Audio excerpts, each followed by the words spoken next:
우리가 물건을 구매할 때 흔히 현금을 사용하는 경우도 있고 또 신용카드를 사용하는 경우도 있습니다. 여기에는 분명한 차이점이 있는데요. 물론 할인되는 부분도 있겠지만 현금은 사용하면 그 흔적을 찾기가 쉽지 않습니다. 그러나 카드는 사용하게 되면 그 흔적을 남긴다는 것이죠. 현금을 사용하는 내용을 살펴보기가 쉽지 않습니다. 하지만 카드를 사용한 내용은 얼마든지 우리가 추적하고 또 살펴볼 수 있는 것입니다. 이 프랑스의 한 범죄학자였던 사람은 모든 접촉은 흔적을 남긴다라고 말하였습니다. 즉 범죄자들은 사건의 현장 속에 거기에 해당되는 증거와 단서 혹은 흔적들을 남긴다라고 그는 말한 것이죠. 흔적이 남습니다. 우리가 사용하고 있는 스마트폰도 살펴보면 모든 것이 사라진 듯 보이지만 흔적이 남아있다는 사실 아십니까? 최근 들어서 이러한 흔적을 찾는 행위를 가리켜 이 디지털 포렌식이라고 하죠. 이러한 스마트뿐만 아니라 우리의 몸에도 여러 흔적들이 있습니다.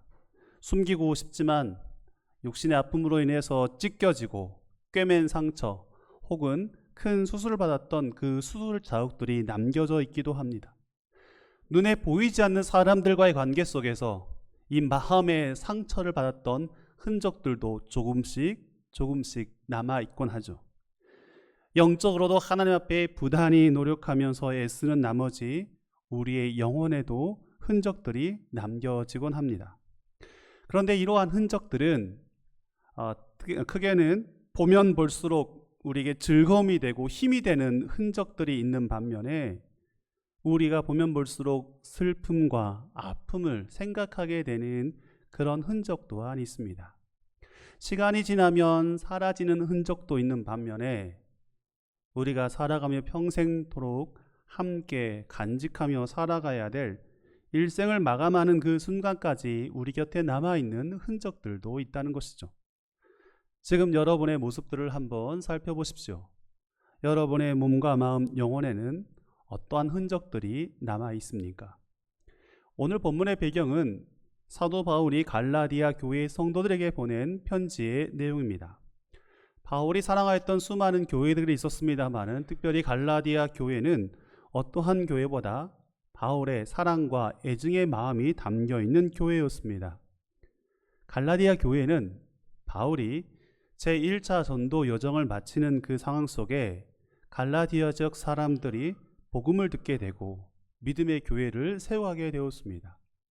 그런데 바울이 있을 때는 바울이 전하는 복음을 믿고 그 복음대로 살아갔는데 바울이 떠나간 그 자리에 거짓된 이들이 조금씩 침투하게 되었습니다.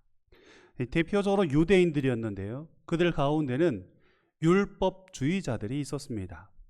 그들은 바울이 전하였던 복음보다 율법이 더 크고 위대하다는 사실을 갈라디아 교회의 성도들에게 가르치고 교육하였던 것입니다.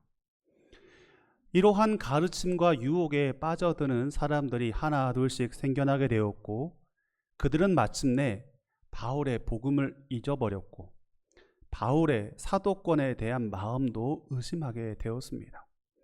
그러한 의심의 소리들을 들었고 또 그러한 소리들이 들려올 때에 바울은 오늘 본문 17절 전반절에 이렇게 말하죠. 이후로는 누구든지 나를 괴롭게 하지 말라. 너희가 들었던 그 율법으로 내가 전한 복음을 의심하거나 내가 하나님의 사도라는 사실을 의심하지 말라라고 말하였던 것입니다. 더러 어떤 사람들은 바울이 전하였던 복음보다 율법을 잘 행하고 지키면 구원을 받을 수 있다라고 그들은 믿고 살아갔던 것이죠. 그러한 말들에 현혹되었던 사람들은 바울을 사도로 인정할 수 없었습니다. 바울은 예수님의 제자도 아니었고 그가 전하였던 어떤 말들보다 율법을 잘 지키는 것이 구원의 첫 번째 비결이라는 그 가르침 앞에 사람들은 매료되었기 때문이죠. 그래서 그들을 향하여 나를 더 이상 그러한 거짓된 이야기로 괴롭히지 말라라고 말합니다. 왜냐하면 내게는 확실한 증거가 있기 때문이라고 그는 대답하죠. 오늘 그 내용이 17절 마지막 부분에 이렇게 기록하고 있습니다. 내가 내 몸에 예수의 흔적을 지니고 있노라. 구약의 유대인들은 하나님과 그들만의 이 특별한 관계가 있었다라고 여겼고 그 관계를 무척이나 자랑스럽게 귀하게 생각하였습니다. 하나님의 거룩한 백성 유대인들, 그들과의 드러난 그 약속의 흔적은 바로 할례라는 예식을 통하여 보여지게 되는 것입니다. 육체의 이 할례는 육신의 큰 고통이었고 괴로움이었습니다. 하지만 그 할례를 통하여 하나님과 그들이 하나의 관계라는 것, 이 사실은 그들에게 더할 나위 없었던 큰 자랑거리였던 것이죠. 이러한 모습들이 신약의 시대에 이르러 율법을 맹신한 율법주의자들의 마음을 사로잡게 되었습니다. 그래서 율법주의자들은 다른 어떤 것보다 이 할례를 행해야만이 하나님의 백성이 될 수 있고 이를 행하는 행위야말로 구원의 행위다라고 그들은 자랑하며 이야기했던 것입니다. 아마 이러한 이야기를 들었던 바울이 그들을 향하여 너희들이 말한 이 육체의 할례, 육체의 흔적보다 더 귀한 흔적을 내가 지금 내 몸에 지니고 있다. 그것은 바로 예수의 흔적이다 라고 말하고 있는 것입니다. 그들이 주장하는 율법의 이 불완전한 행위가 아니라 완전한 예수의 흔적이 지금 내 몸에 있다라고 그는 주장하고 있는 것이죠. 바울이 말했던 흔적이라고 하는 이 단어는 헬라어로 스티그마라고 표현합니다. 그런데 신약 성경 가운데 이 헬라 단어 스티그마, 흔적이라고 하는 단어는 갈라디아서 6장 17절에 단 한 번 사용되고 있습니다. 그만큼 중요하고 귀하기 때문이죠. 이 스티그마라고 하는 단어는 우리가 잘 아는 것처럼 불로 쇠를 달구어서 인두가 되어 어느 곳에 표시하는 그러한 모습입니다. 이러한 언어를 통하여서 우리 영어에 이 스티커, 뗐다 붙였다는 이 스티커, 혹은 어떤 표시를 하는 마크라고 하는 이 단어가 바로 여기에서 유래되었습니다. 즉 스티그마, 우리가 말한 낙인이라고 하죠. 흔적을 남기는 것, 이것은 바로 오늘 이 시대에도 우리의 삶 속에 남겨져 있는 것입니다. 즉 바울은 그러한 흔적을, 예수의 흔적을 자신의 몸에 지니고 있다. 그 흔적이 내게 남겨 있다라고 그는 대답하고 있습니다. 그렇다면 바울이 말하는, 바울이 이야기하고 있는 예수의 흔적은 과연 무엇일까요? 바울의 일생의 삶을 통해 살펴보게 되면 몇 가지 그 의미를 우리가 찾아볼 수 있습니다. 첫 번째, 바울에게 지녀졌던 예수의 흔적은 사랑의 흔적이었습니다. 사랑의 흔적. 바울이 살아갔던 그 시대에 이 스티그마, 낙인을 찍는 경우가 있었는데요. 그 첫 번째 경우가 바로 죄인과 죄수들을 대상으로 그들의 얼굴이나 이마에 흔적, 이 낙인을 찍었다라고 합니다. 마치 주홍 글씨처럼 누구든지 보면 저 사람은 죄인이다, 저 사람은 죄수다, 큰 범죄, 흉악한 범죄다라고 사람들이 알 수 있을 정도로 그들의 얼굴에 혹은 이마에 이 낙인을 찍었다라고 하는 것이죠. 그래서 스티그마, 이 낙인은 그 사람이 죄인이다라는 것을 드러내어주는 표시이기도 합니다. 왜 이 낙인을 찍었던 것입니까? 그러한 모습을 통하여 그 사람에게 수치와 모욕을 주기 위해서입니다. 멸시와 천대를 주기 위해서였던 것이죠. 즉 낙인을 찍은 그 목적은 그 사람을 이렇게 품어주기 위해서가 아니라 그 사람에게 손가락질하기 위해서, 그가 얼마나 큰 죄인인지를 모든 사람들이 알 수 있도록 하기 위해서 낙인을 찍었던 것입니다. 그런데 오늘 우리의 모습 속에 눈에 들어가 있지 않지만 오늘 그러한 죄인된 흔적이 우리에게도 있다는 것을 우리는 잊지 말아야 합니다. 아담으로부터 시작됐던 그 죄의 흔적이 인류의 역사 속에, 인간의 역사 속에 눈에 보이지 않지만 우리에게도 남겨져 있습니다. 그래서 사람들에게 감출 수 있지 모르지만 하나님 앞에 섰을 때 우리는 언제나 주님, 우리는 죄인입니다. 감추어보려고 하지만 우리는 죄인된 모습입니다 라고 우리는 고백하며 이야기하는 것입니다.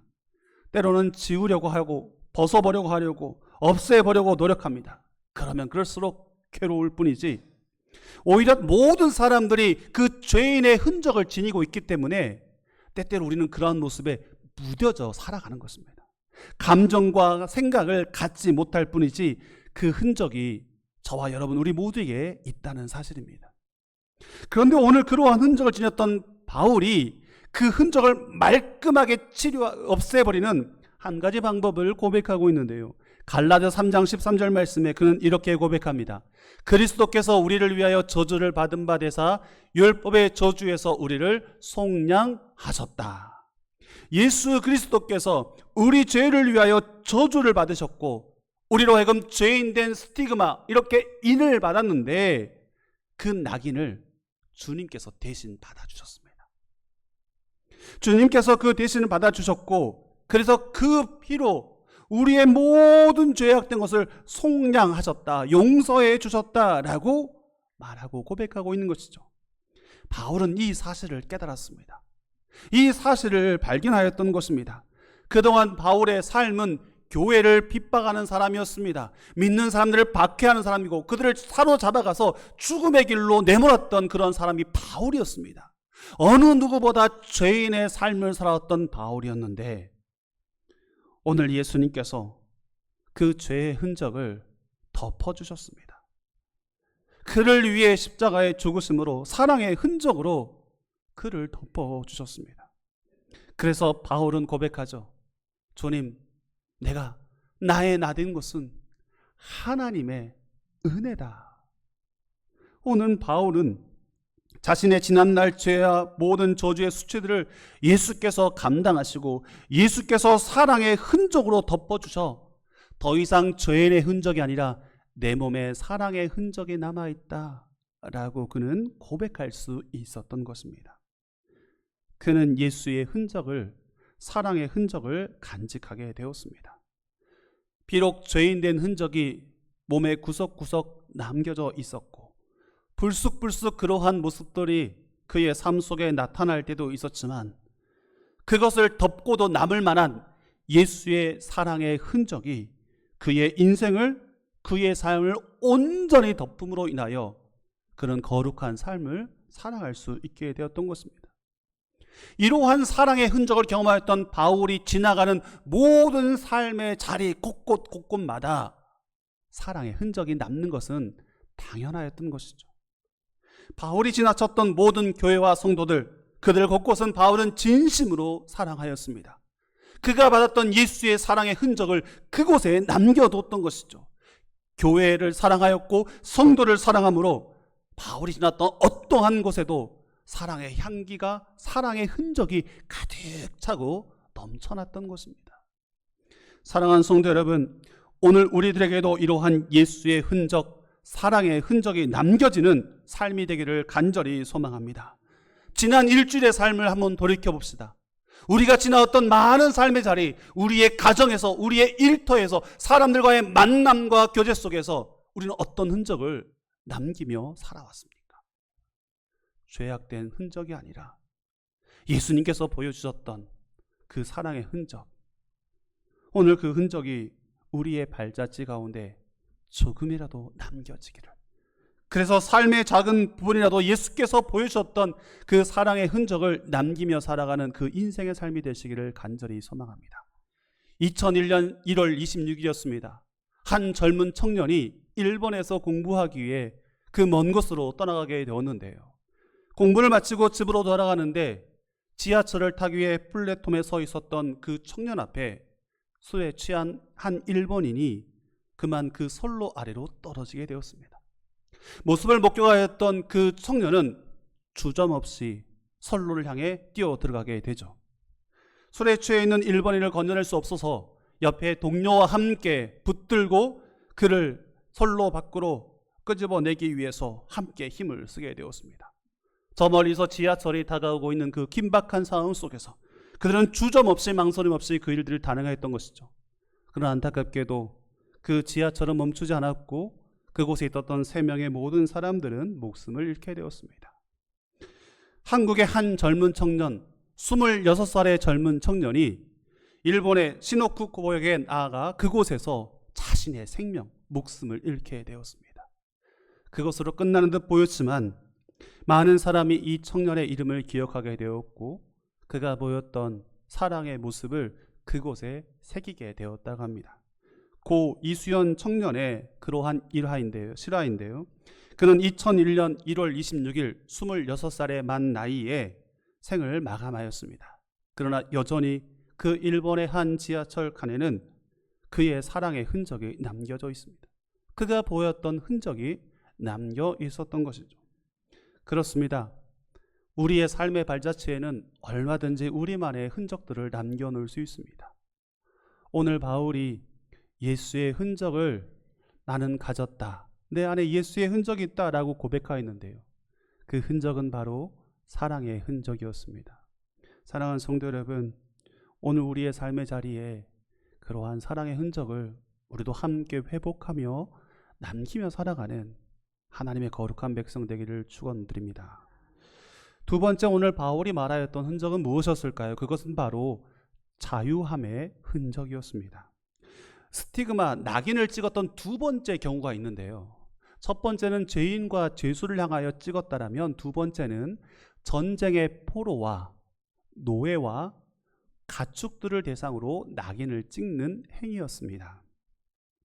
그 낙인을 찍었다라고 하는 것은 이 전쟁의 포로와 노예와 가축들의 참된 소유자가 있다는 것을 의미하죠. 그래서 더러는 그 불에 달궜던 인들을 통하여서 그 물건처럼 여기는 노예와 전쟁의 포로 가축이 누구의 소유인지를 밝히 알아낼 수 있었습니다. 즉 소유의 낙인을 찍었다라고 하는 것은 그러한 모든 것들은 누군가에게 얽매이는 모습이요, 누군가의 종이요, 누군가의 소유다라는 것이죠. 바꿔 말한다면 낙인이 찍혔다라고 하는 것은 그의 주인이 있다는 것을 의미하고 있는 것입니다. 오늘 바울 마음속에 예수의 흔적을 간직하였다라고 하는 그 의미가 무엇입니까? 내 삶의 주인, 나는 그저 종에 불과하고 내 삶의 참된 주인이 있다는 그 사실을 고백하는 것이죠. 이것이 바로 예수의 흔적이었던 것입니다. 즉 바울의 삶의 모습은 예수로 나의 구주 삼고 예수로 나의 주인 삼으며 살아가는 그러한 인생을 예수의 흔적으로 고백하고 있습니다. 흔히 우리는 내 인생의 주인이 나다, 내 인생의 주인공은 나라고 고백합니다. 그런데 다시 한번 돌이켜 봅시다. 우리가 살아가는 삶의 자리 곰곰이 생각해 보면 우리의 인생이 내 뜻대로 살아가는 것이 아니라 혹 우리의 인생이 무엇인가 붙잡기 위해 소유하기 위해 살아가고 있지 않습니까?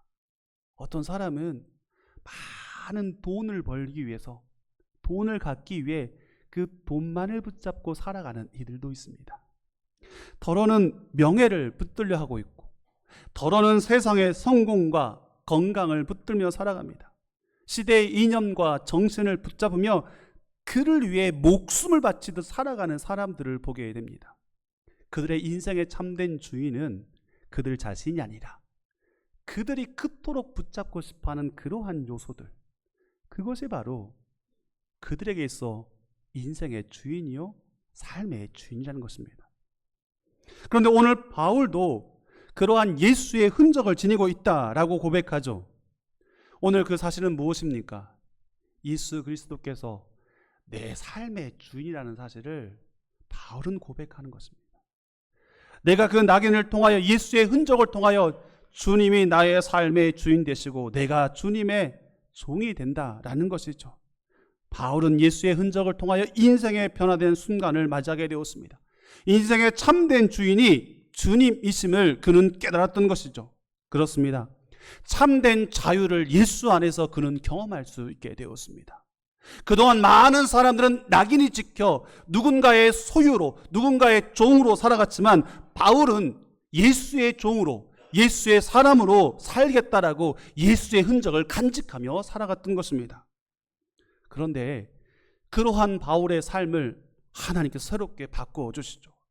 예수로 주인 삼아 종된 모습으로 살았던 그에게 놀라운 은혜와 축복을 허락하십니다.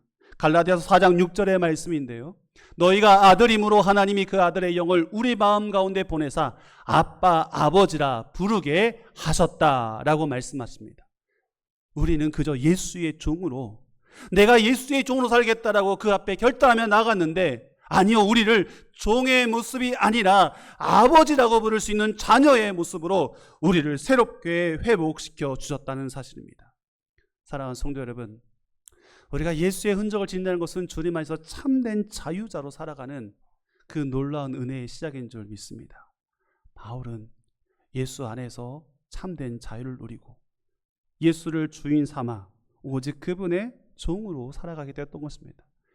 그래서 내 안에 예수의 흔적, 내가 참된 이 자유의 흔적을 누리고 경험한다라고 고백하는 것이죠. 그렇습니다. 우리가 세상의 종된 모습이 아니라 내 인생의 주인 되신 예수님을 바로 섬기며 주님의 안에서 참된 자유함을 우리도 함께 누리며 살아갈 수 있기를 원합니다. 여러분, 세 번째로 바울이 예수의 흔적을 말하였습니다. 그 흔적의 의미는 무엇일까요? 기쁨과 자랑의 흔적이었습니다. 스티그마, 낙인을 찍었던 세 번째 경우는 조금 특별한 경우입니다. 앞서 첫 번째 죄인과 죄수, 혹은 두 번째 노예와 혹은 전쟁의 포로, 가축들은 다른 의미에서 낙인을 찍었다면, 이 세 번째 경우는 스스로 자발적으로 자원하여서 낙인을 찍는 형태였습니다.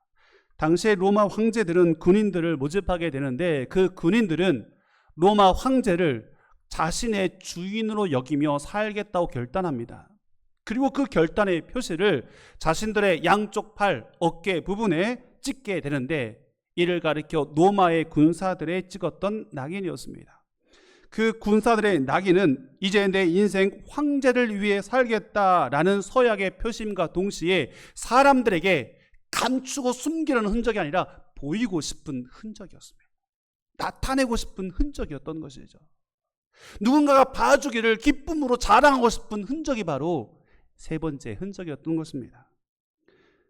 바울도 예수의 흔적을 자랑하였고 보이기를 소망하였습니다.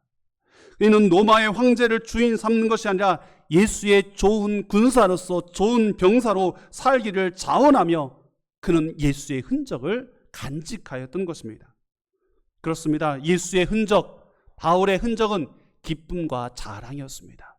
그 흔적의 모습이 무엇입니까? 갈라서에서 6장 14절 말씀, 그러나 내게는 우리 주 예수 그리스도의 십자가 외에는 결코 자랑할 것이 없다.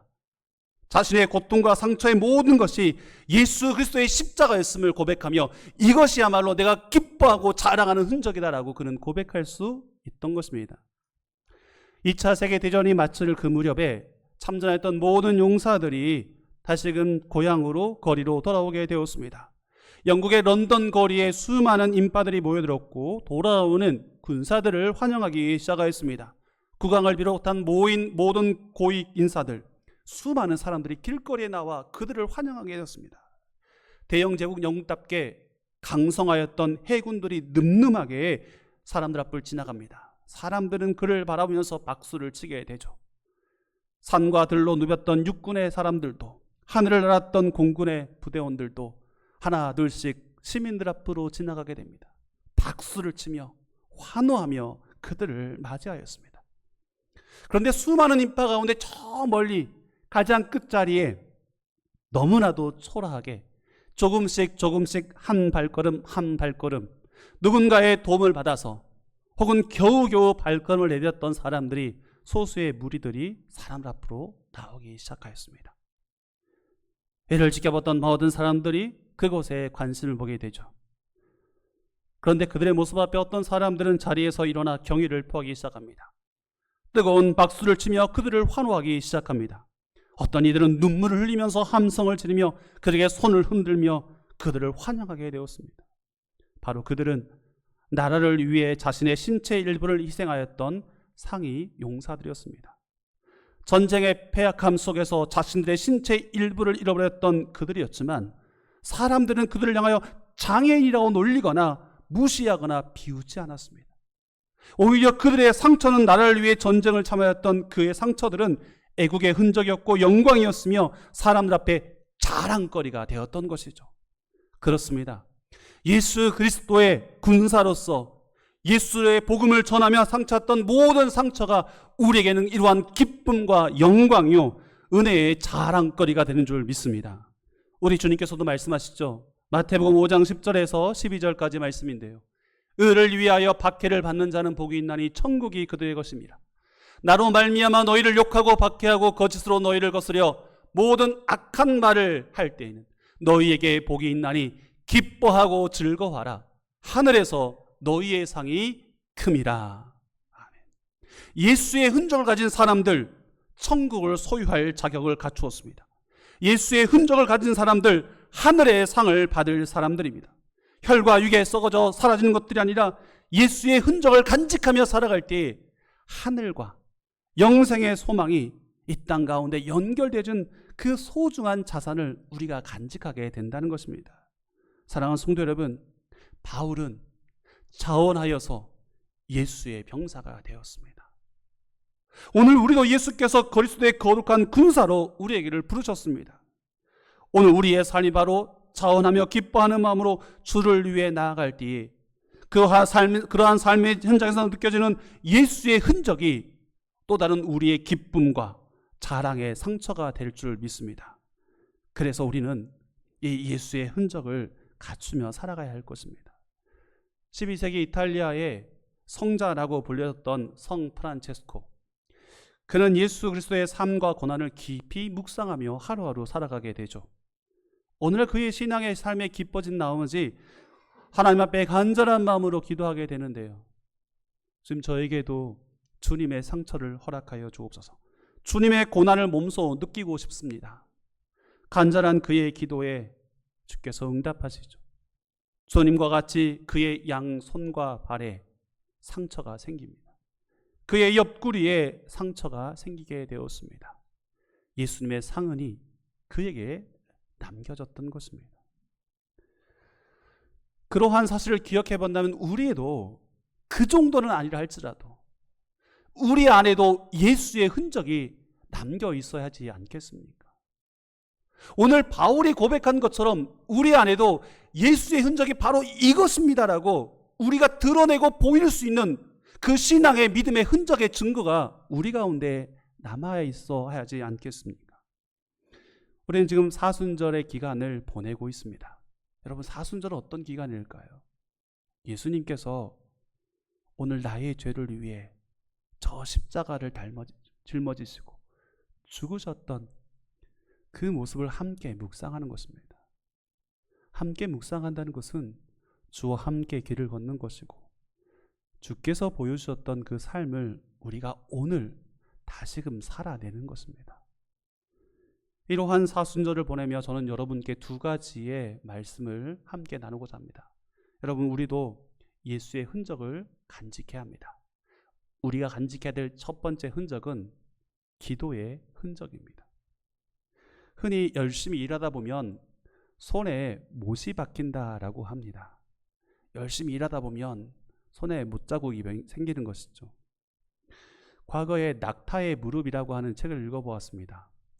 낙타가 짐을 싣기 위해서, 사람을 태우기 위해서 그의 무릎을 매번 모래바닥에 털썩 내려놓게 되는데 이 일이 반복되면 반복될수록 그의 무릎에는 굳은 살이 생긴다라고 하죠. 그래서 낙타의 무릎을 보게 되면 어떤 신체 부위보다 큰 굳은 살이 박혀있는 모습을 보게 되는데요.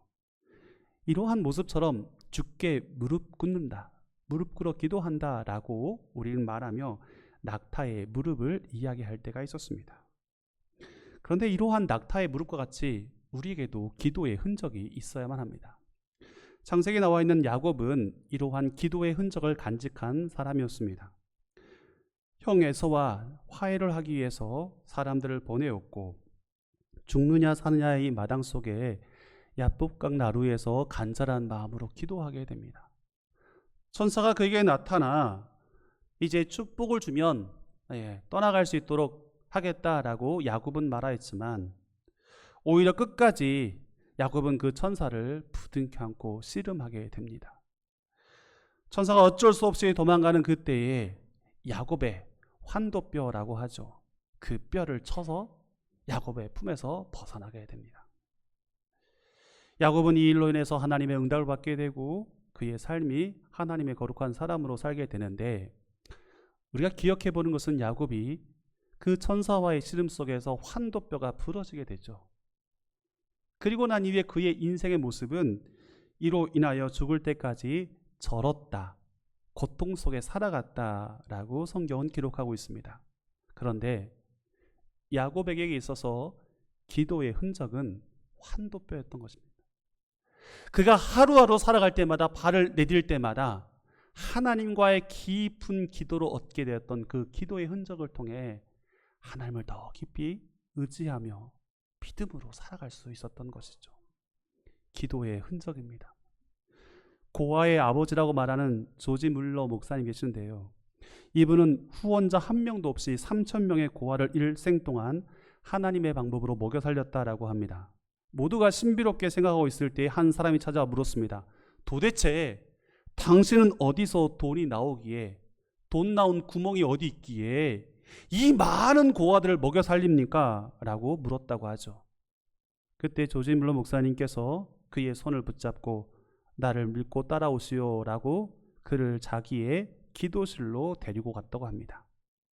그런데 그 현장에는, 그 기도실에는 뮬러 목사님이 너무나 기도한 나머지 하나의 방석이 놓여 있었는데, 그 방석에, 무릎 꿇어 기도하는 방석에 커다란 구멍이 나 있었다라고 하죠. 그리고 이렇게 말했다고 하죠. 이 구멍이 바로 돈이 나오는 구멍입니다. 그곳에서 기도의 흔적으로 주께 기도할 때에 응답받았다는 사실을 그는 대답해 주었습니다. 사랑하는 성도 여러분, 사순절의 시간 동안 특별히 기도의 흔적을 함께 남기기를 원합니다. 기도의 시간을 정하십시오. 기도의 장소를 마련하십시오. 기도의 때를 다시 한번 마련해 보십시오. 그래서 주께서 우리에게 물으실 때에 주님, 지금 이 시간이, 지금 이곳이 내 예수의 흔적입니다. 주께 기도하는 나만의 예수의 흔적입니다. 우리가 이러한 고백을 드릴 수 있기를 원합니다. 더불어 눈물의 흔적이 있는 한 주가 되기를 소망합니다. 베드로는 주님을 부인하고서 배신하고 밖으로 나아가 그가 살고 있을 때에 이제 닭 울음소리를 듣게 됩니다. 그런데 그 소리를 듣던 베드로가 주의 말씀이 생각나죠. 오늘 내가 닭 울기 전에 나를 3번 부인하리라. 그 말씀을 기억하였던 베드로가 밖으로 나아가 통곡하고 울었다라고 말합니다. 통곡하는 눈물이 그에게 있었습니다. 예수님을 3번이나 부인하였던 베드로였지만 이 통곡의 눈물의 흔적이 있었기에 하나님께서는 그를 위대한 사도로 다시금 세워주셨습니다. 흔히 남자는 여자의 눈물에 약하다라고 말합니다. 눈물 흘리는 여자 앞에 남자들의 마음이 쉽게 흔들린다는 것이죠. 그런데요, 눈물에 가장 약한 분이 계십니다. 눈물만 조금 흘려도 그 눈물의 의미를 깊이 바라보면서 어떻게 그 눈물을 흘리지 않도록 그의 얼굴에 기쁨이 가득 차도록 내가 해줄까라고 고민하는 분이 계십니다. 그분이 바로 아버지, 우리의 하나님이신 줄 믿습니다. 여러분, 하나님 앞에 눈물로 매달려 보십시오. 하나님은 성도의 눈물에 약하십니다. 이제 말씀을 정리해 보겠습니다. 2024년도 작년에 세계에서 가장 가치 있는 브랜드 탑 5가 있었는데요, 첫 번째 애플이라고 하는 IT 기업이었습니다. 이 브랜드 가치가 무려 12년 동안 연속으로 가장 가치 있는 이 메이커 브랜드라고 말했습니다. 두 번째가 마이크로소프트, 세 번째 아마존, 네 번째가 구글, 그리고 우리나라의 삼성이 5번째 브랜드 가치를 지닌다라고 평가했습니다. 생각만 해보십시오. 이런 기업에 다닌다는 것 얼마나 기쁠까요? 뭐 모르긴 몰라도 앞뒤로 그런 브랜드를 떡하니 붙이고 살아가고 싶은 마음이 들지 않겠습니까? 그런데 그러한 가치가 여러분 평생 유지될까요? 2000년도에 20년 전에 가장 세계적으로 브랜드 가치가 높다라고 말하였던 한 기업이 있었습니다. 그 기업은 바로 코카콜라의 기업이었던 것이죠. 그 당시에 가장 가치 있는 기업이었는데 지금은 탑 10에도 들어가지 못할 만큼 그 가치가 하락되었습니다. 불과 20년 만에. 20년 지나기도 전에 그 가치가 이와 같이 바뀌고 변화되는 것이 오늘 이 시대의 모습입니다. 그러나 사랑하는 성도 여러분, 2000년이 지났음에도 불구하고 여전히 바뀌지 않고 여전히 그 가치와 그 의미가 우리에게 남겨져 있는 것이 있다면 예수 그리스도의 흔적인 줄 믿습니다. 그 흔적은 변함이 없습니다. 주님 오신 그날까지 결코 사라지지 않습니다. 오늘 우리 가운데 예수의 흔적을 지니며 살아갈 수 있기를 원합니다.